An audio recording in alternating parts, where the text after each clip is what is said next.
I'm Cynthia James, and this network is about changing lives one woman at a time.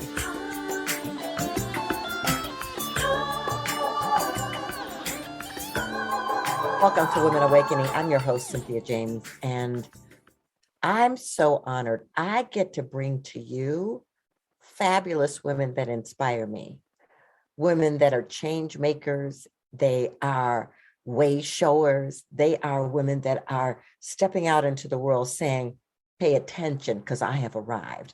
So you are in for such a treat today. Karen Drucker is here. Now I'm going to read a little bit about her bio, but then I'm going to tell you my thing, right? So Karen's message is all about healing, right? Whether she's singing one of her positive message songs or sharing stories that are funny and inspiring and heart-opening. You know, she's also a fabulous keynote speaker. She spoke at our Women Creating Our Futures conference a couple times, and she's amazing, right? She's a retreat facilitator. She's recorded over 20 CDs of her inspirational music. She's the author of best-selling book, Let Go of the Shore, Songs and Stories to Set the Spirit Free. Her chants and songs are transformative and healing. Whether you're wanting to step into joy or dealing with loss or illness, her music lights you up. Her intention is to make a difference by using her music to open hearts, share a message of hope, acceptance, and love.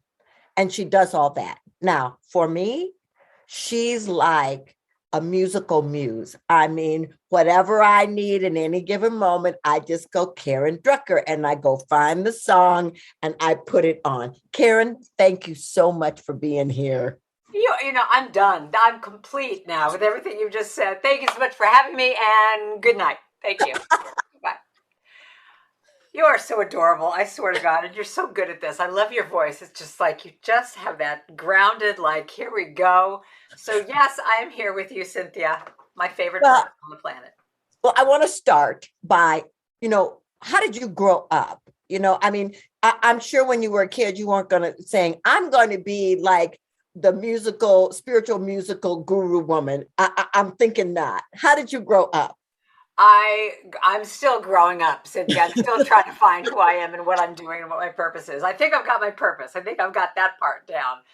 But, I love how spirit works. One of the things I talk about all the time whenever I do talks is that, when you see, you've seen that picture before of the cement, and there's a crack in the cement and this one little flower is coming up, and I just feel like that has been my life, where I just think there was so much cement on me, so many judgments and things that I kept myself down with. And I feel like my evolution has been one of just that spirit kept calling me out in ways that I didn't even know that I was supposed to do. I mean, it was just like, what? Music? I don't do music. And I mean, the fact that, I think you know the story about that Carole King moved down the street from me, and I was the babysitter for all the kids on the block. Now, before that, I was a competitive swimmer. That's all I did. 4 hours a day. That's all I knew. That's all I was going to ever do. And when I was about 15 years old, she moved on my street, and I didn't even think anything of it. I just marched down, knocked on the door. Hi there, I babysit for all the kids. I understand you have 2 babies. Here I am. And she was like, great, So I started working for her, and just all of a sudden it was like, oh, there's this other way of doing life, and seeing her being this musician and this woman doing songwriting, and then she remodeled her house, and she didn't have any place to put her piano. And so I come home from school, and here is her piano in my bedroom. And it was like, you talk about a sign from the universe going, well, you don't know what you're doing, but what about this? And I started writing these teenage angst songs. I mean, just like, I'm miserable, I've got pimples. It was just, I was awful. But I got so much joy out of it. And I just believe that that's what, if we open to it, spirit will start showing us the way. And I think in my case, it was just when I got her piano and I started to say, well, wait a minute, I could teach myself how to play little chords and write little songs. It's like, and that became my life. That's all I wanted to do was music. And when I started to write songs, and here's the thing, She said to me, because I was a terrible singer, I couldn't sing my way out of a paper bag. She said, and what does that expression mean? I couldn't sing my way. Anyway, she said, it doesn't matter how well you sing if you write your own songs. She said, look at me, look at Bob Dylan. She said, doesn't matter how well you sing, just write your own songs. So I just became a writer. And that's how I've always identified myself. Like I'm a songwriter. I'm a songwriter who happens to sing, but I've always identified myself as like, I'm a songwriter. So. Well, and that's quite a fabulous songwriter. But what I love is that aside from the universe, Carole King puts her piano in your bedroom. That was a big note. That was like, note to self, note to self. There's something going on here. Maybe I should pay attention. Oh, there's this big block of wood in my room. Yeah. So I started cutting classes. I'm like, I just did everything, and I still can't read music. I mean, if you put Mary Had a Little Lamb in front of me, I would, every good boy does fine. I mean, but I started to play by chords and started to write these songs and sing. And then it was like, let me just say yes to everything. And I was going to every, open mic night and, talent show and any place I could get the experience. And I was hooked. I was really hooked. Well, I'm coming back to that, but I just want to go back to swimming for a minute, because I don't know how long I knew you before I learned that you had a major swimming accomplishment. Can we talk about that just for a moment?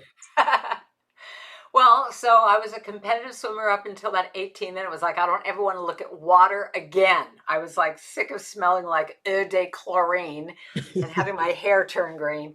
And then I quit for years. And then, I think I broke up with a boyfriend, and my sister said, just get back in a pool, just start swimming. So around 25 years old, I guess I just got back into swimming, and I went, oh my God, this is like so effortless. And it just was like, it became like this spiritual practice. And besides, they were really cute guys on my team. But then I got into swimming in open water, and I'd never done that before in my life. And I swam. The very first thing I did was I was on a relay team across Lake Tahoe. And there was something about not having lane lines and having someone next to you, but looking at and going, oh my God, I just came from there and now we're over here.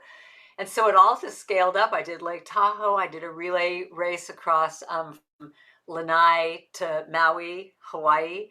And then after that, we were all sitting around drinking our margaritas and toasting ourselves. And someone threw out, well, why don't we swim the English Channel? And we found out that if we were successful, we'd be the very first American women to have a successful crossing. So we trained for about a year, and then we swam the English Channel, and it was quite a while ago. But we became the first American women to swim the English Channel in 10 hours and 54 minutes. So that's wow. And you still swim in the ocean, don't you? I do. I belong to this wonderful club in San Francisco and swim there. And then I'm on a master swim team, that I swim in a pool. But swimming is my spiritual practice, Cynthia, and especially when you go in the bay. It just sounds like a wacky thing to do, but there's something so spiritual about hitting. It's like a portal that you go through. And this is so lifelike to me, that you hit that first cold water, and you can either just go, oh, whatever you resist persists. And you could go, oh, it's so cold. Or you could just surrender into it and just say, just like envelop the cold. And within 30 seconds, your body adapts. And all of a sudden, you're just in this nirvana place. And I look at that like life, how, we can all just hit up against stuff and just go, I don't want I want to be done with this. As opposed to just surrendering in and just going, okay, what's the lesson? Or what do I need to do? Or I just need to breathe and get to the other side of it. And it's an everyday spiritual practice for me, being in water. Well, what a lovely way to describe it.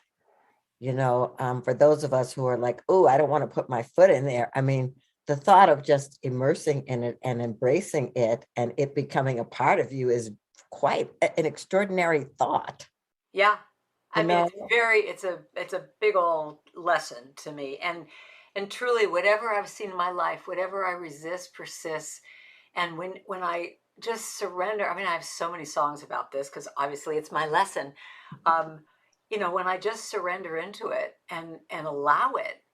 And what's so interesting about cold water in particular, the colder it is, and it's not, it's not bone chilly. I mean, it's cold, but you can adapt.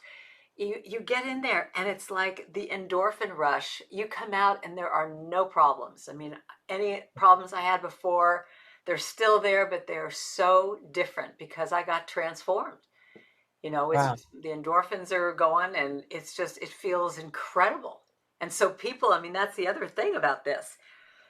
People link up that feeling at the end with getting in. So if you have that feeling of like, you have a vision of what it's going to be like when you're done, that motivates you to get in and breathe into it. So look at life. If you can look at Yes. anything you're going through and just say, but I have a vision. I mean, even clutter clearing, which is another one of my passions.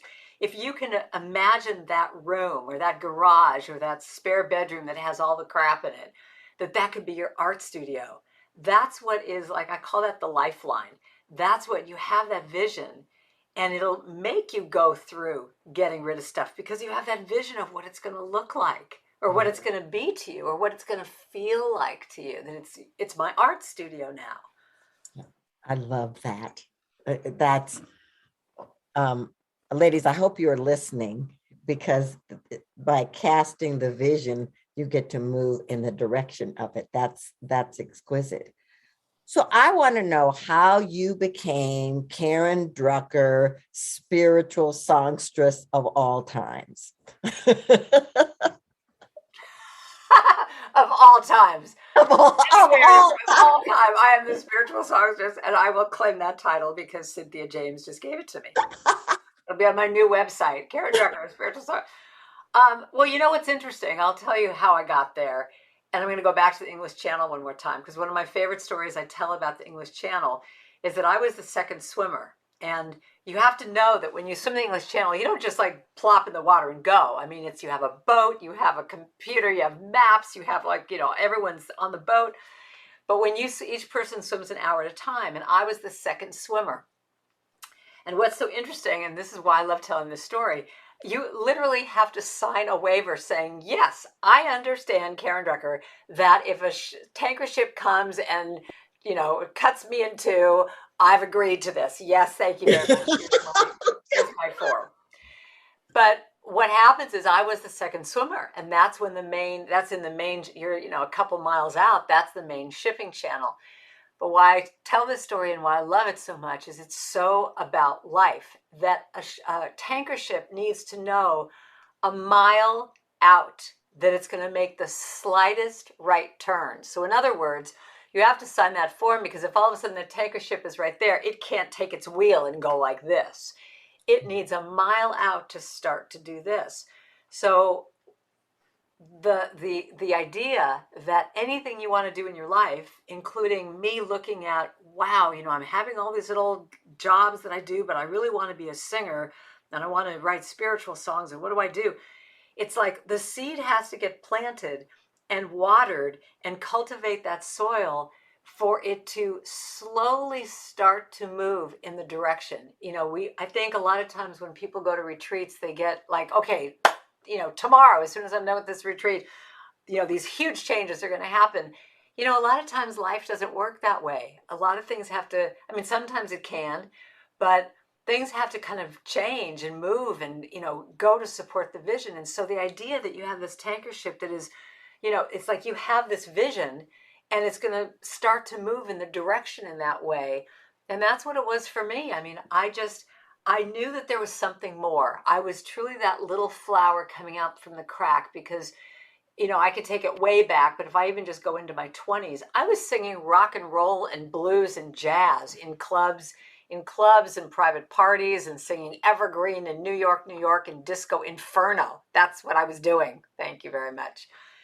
And, I just got to this point where it was like, I would go to the bathroom and I would cry. I would just cry, because I would just go, I know there's something more and I have no idea what it is. No idea. But I kept planting the seed that there's got to be something more. There's got to be a way that I can be used that is more than singing New York, and Disco Inferno. And again, tanker ship, it's like you just keep planting that seed. But again, it's that concept of treat and move your feet, like pray for it, do stuff, but do stuff. And I started to really look at, well, what do I want? And I asked myself that question every day. What do I want? What do I want? And I kept seeing, I mean, it's so funny. I find journals now. And, back then I was so longing to just express. It wasn't so much that I wanted to be a star or I wanted to be famous or have money. It was just, I can feel in that little girl's writing just this need to just, that there was more to me than what was being used. Mhm. And how I got here, tankership, all these movements of, going, oh, here's this new thing that's being presented. I guess I'll start to move in that direction. Oh, here's this new thing. And you know what I love? I love discontentment, because where Yes. I used to freak out about it and get really upset, now it is my, and I'm going to say the word trigger in a positive way. It is now my trigger that my spirit's going, hello, may I have your attention? Hello. Because where something was going along and I'm fine doing this job, I'm just doing it. But all of a sudden, I start to have these little tweaks, and someone will say something to me, and I'll just go, oh, that hurt. And I'll just start to get pissy. Not, I'm professional, I'm doing my job, but I'll start to feel these knots in my stomach. Do you know what I mean? You I get those totally do. knots. And Totally. and I now know that is spirit going, wake up, little girl. Tanker ship is starting to move. And that's another reason why I wrote, I will be gentle with myself. I will be gentle with myself. And I will hold myself like a newborn baby child. And the bridge of that song says, I will only go as fast as the slowest part of me feels safe to go. So that tanker ship could be moving, but you could do it at your own level. You could see that, okay, I want to go over there, but I don't feel ready yet, or I'm scared. And life and the universe will just keep plopping people and books and music and all these things in your way to keep supporting you and guiding you there. So to answer your question, it was this kind of a path, Yeah. and I always ask myself, what does my heart have to say? Am I using myself to the fullest ability of who I am? And that's what led me to be a speaker and do retreats and, all these different things that were not in the plan at all for me. I was a Right. musician. That's all I was doing. Yeah, but not really, because here's the thing. I remember, I think maybe the first song that I remember singing and playing of yours was The Face of God. And I remember thinking, this woman has tapped into the deepest desire in anyone's soul, to be seen, to be recognized, to be honored. And then I started listening to these other songs you're doing, and every single one of them, for lack of a more articulate way of saying it, it's like every single one connected to a human desire to be whole, to stand in their awareness. So yes, it may have been like this, but even as you were creating each one and each new CD and each new song and each new chant, it was an answer to a human cry. Yes. Yes. Beautifully said. And it was my own human cry. It was my own. I mean, I always say whenever I start a concert, you all get to see what my issues are, because that's what I write about. But what I've noticed, what happened is the more vulnerable I became to myself and said, all right, what do you really need to say to yourself right now? What is the truth of what is happening? And whether it's a money issue or self-esteem issue, or I'm not pretty enough, or I've all that kind of crap that would come up, I would write an affirmation to it and it would turn into a song. And what I soon found out is the more I got in touch with what it is that I needed to say to myself, that's when people started saying to me, you're talking right to me. You're saying what it is I need to say. Thank you for saying that, because that's exactly what my issue is right now. And so I really feel like, my writing is very selfish in a way, because it's my therapy. It's like, what do I need to say? All is well. I am safe. I can rest. All is well. I'll be gentle with myself. I mean, all these things are things that come up for me that I have to affirm. And it's obviously true for other people that they need my issues too, or they have my. So, so I am acutely aware that you are funny. When did you know you were funny? When I was younger, I was really a geeky kid. I mean, I had acne and braces and I was straightening my hair and I was just really a drip.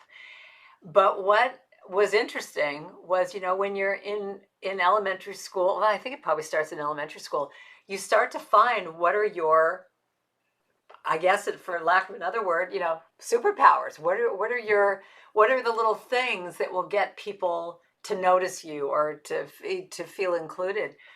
And I was just, funny is not something I think you learn. I mean, it's just, I came, my father's from New York. So, I mean, I had that part of, me in there.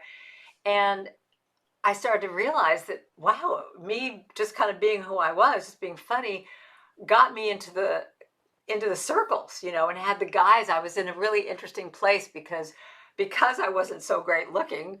I was able to be really good friends with the boys because I wasn't threatening to the girls because I'm not going to take their guy away. And so I had this little niche if I was funny and included in with all these all the cool groups. And then as I got older, I just noticed that it was so natural for me to be in plays and do, I started off as a stand-up comedian. I was doing musical comedy starting in San Francisco. I mean, years ago when I first started, I was with Dana Carvey and Robin Williams and, all these people were playing the same clubs as me.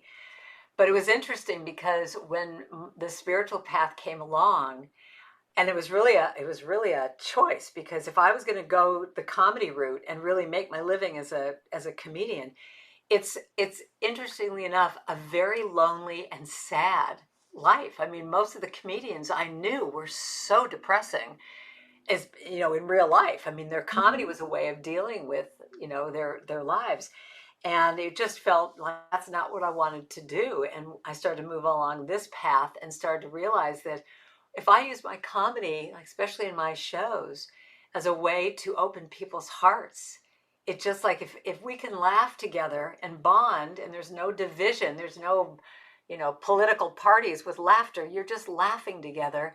That's when I can go in and I can drop down after 4 or 5 comedy songs and then do Face of God and You Are Loved and all those kinds of songs, because people are open.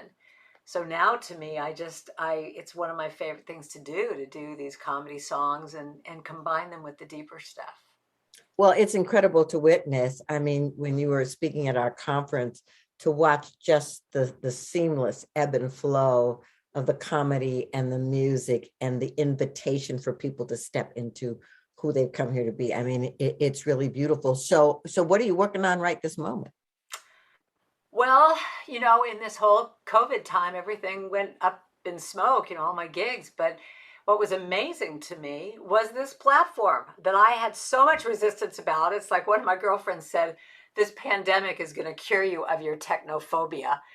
And God bless it, because I kept saying yes to anything that came in. I learned how to do it. And so now I'm doing these women's groups. I'm just calling them women's gatherings. I'm doing one based on my book right now for 7 weeks, but it's just, I realize we're talking about my book, but we're just getting together, we're just women I mean, like with all the women that you're with, they need a place to be able to connect and be seen and heard. And that's, so I'm offering things online, and I'm really loving it. I mean, hopefully next year I'll be able to do more stuff live, but at this point I'm just doing online stuff. And then every month I do a thing called Second Sunday Sacred Sing at 6. Say that again. Second Sunday Sacred Sing at 6, where I'm just having it be that for an hour, people can just come and sing with me. It's all free.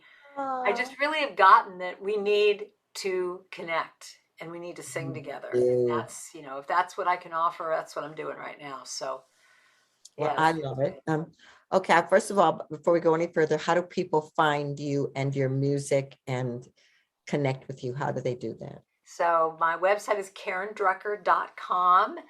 And if you sign up on my mailing list, I send out a monthly newsletter where I send out a free song every month. And that's when I write a little essay every month, but that's where all my calendar is and stuff. So, yeah.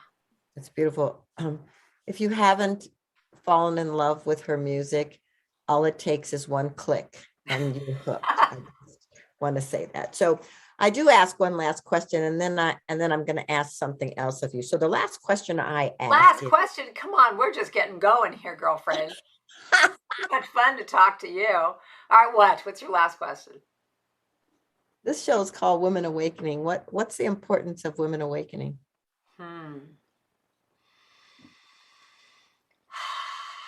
When we're awake, we're present. When we're present, we can see people. When we can see people, we can be kind. And when we can be kind, that person is hopefully kind to the next person. And that person is kind to the next person. And from all it starts with is you and your open heart. That's how I think we heal the world. Is that we're awake enough to be present. And to, when you're awake, it also is the ability to look at I talked about the field before, like the field where you're planting your possibilities.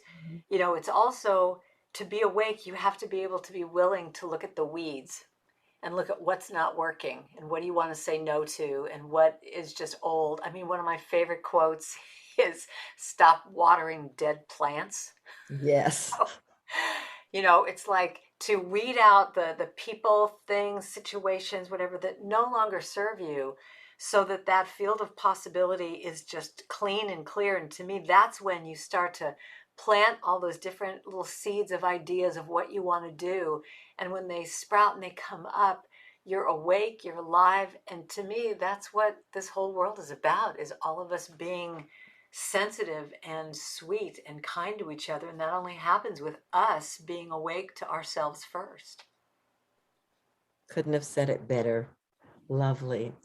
So I'm going to say a little closing thing to the ladies, but how I would really like to close is for you to just do a little serenade to the women, whatever you want. So I will do my little closing, and then you'll get to be our closing. So okay, ladies. Wait, before you do that. So can I just tell you what an inspiration you are to me? That all that you do, I mean, because we've been friends for a long time, and to see the growth that you've gone through of the things that you've had to let go of, big things you've had to let go of, jobs and moving and, all the different things you've done to get to this point where, see, like, to me, you're an example of you've worked on yourself so much and you're so awake that from that filled up cup, you spill over to all the women that follow you.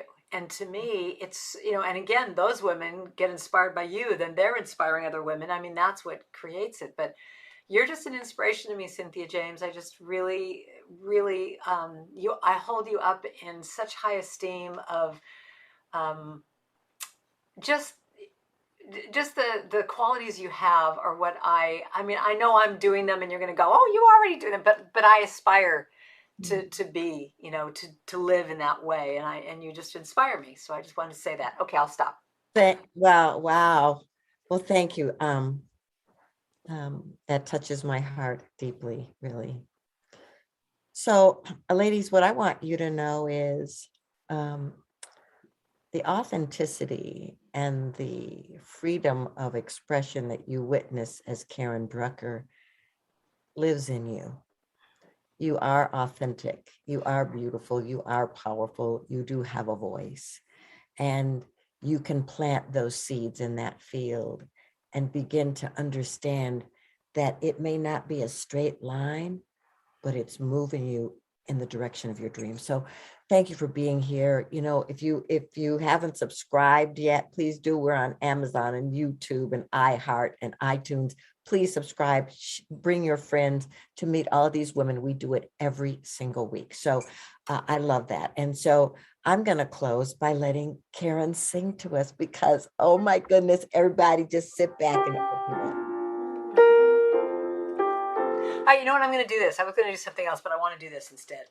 So because you just said this, so I might have done this at one of your conferences, but I'm going to just do it a cappella today. Just saying, you are, so you are beautiful. You are powerful. So I'm going to say I am beautiful. I am powerful.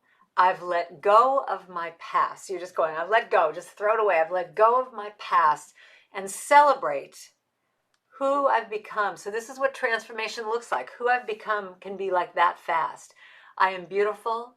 I am powerful. And I celebrate, woo woo, who I am. And this is who I am, is this going into that field of possibility, whatever is coming from your lips. So the melody is simply, I am beautiful. I am powerful. I've let go of my past and celebrate who I've become. I am beautiful. I am powerful. And I celebrate who I am. Do that again. I am beautiful. I am powerful. I've let go of my past and celebrate who I've become. I am beautiful. I am powerful. And I celebrate who I am. Let's do that again. And I celebrate who I am. And I celebrate who I am. Now take your arms and give yourself a big hug and just say, yes, little one, you're so fabulous. Thank you, Karen Drucker. I love you madly. Ladies, we will see you next time.